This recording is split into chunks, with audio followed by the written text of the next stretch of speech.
He grabbed me by the collar before I made it 3 steps inside. "You're nothing to her anymore, loser. She doesn't want to see your pathetic face." His spit landed on my cheek like punctuation. I didn't flinch. Not in front of my daughter. Not on her wedding day. Her eyes never met mine. Not once. She stood beside her mother, the woman who used to lie beside me each night, murmuring promises into the dark. Now dressed in white lace and lies, smiling for photos I wasn't allowed to be in. My fingers gripped the inside of my coat pocket. A single call. No threats, no shouting, just coordinates. Then I turned. I left the venue behind like a casket I didn't need to bury myself in. 60 minutes later, the groom collapsed outside the reception hall, sobbing, mumbling my daughter's name through broken breaths. I hadn't always been invisible. There was a time she used to run into my arms after school. The way she used to draw hearts around Dad in her notebooks. We had matching keychains, hers a red guitar, mine a silver pick. Then one day she stopped answering my calls. Then the court letters came. Then the restraining order. For her emotional well-being, my ex said in court, her voice honeyed with concern. They didn't even give me a real reason, only silence. And then came the message last year. From my daughter. No greeting, just, "Please stop calling me. I want to change my last name."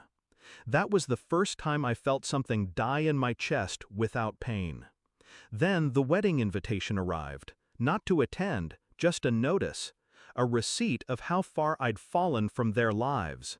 Still, I showed up. Not for her, but for myself. For the truth.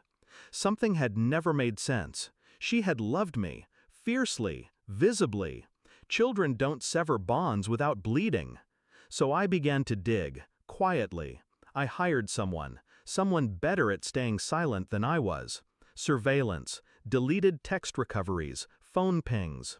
The new husband had history, a deep one. Not just with my wife, but with the court clerk, and the child therapist who gave that glowing testimony. Old college ties, quiet payments, messages hidden beneath fake accounts. It was a performance, and my daughter was the audience, fed one lie at a time until the curtain dropped on me. What twisted it deeper was the video. A conversation between my ex-wife and her new husband. Casual, cruel. Her voice flat. "Just keep pushing him out. She'll forget him. Eventually, he'll give up." And he laughed, mocking my handwriting on birthday cards. Joking about the pathetic man who still sends flowers every February 17th, my daughter's birthday. I saved the video, backed it up 6 times, waited. It wasn't supposed to be my moment, but it became one. During the toasts, I watched the groom walk off toward the trees, wiping sweat from his neck. His best man followed, concerned. A conversation took place. Then his phone buzzed. I'd timed it perfectly. One video, from a number labeled unknown. I watched from across the lawn as the screen lit up. Then his face fell apart. He tried to play it cool, but his knees betrayed him. He sank into the grass, holding his face. He asked to speak to my daughter privately. They disappeared into the tent. When they returned, she was crying, not tears of joy. Her gaze found me, for the first time in 2 years. No words, only confusion, and the quiet cracking of illusions. I walked past the reception hall calmly. No one stopped me this time. The husband, her husband, stood frozen by the valet. "You think this changes anything?" he snapped. "She's still not your daughter."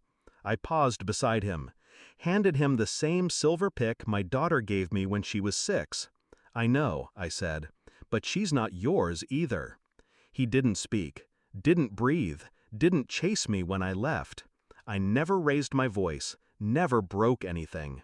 Just let the truth hollow him out. That was enough. I didn't go back. I didn't check the aftermath. I didn't need to. They always told me silence was weakness. They were wrong. Silence is surgical. It cuts deeper than rage ever could.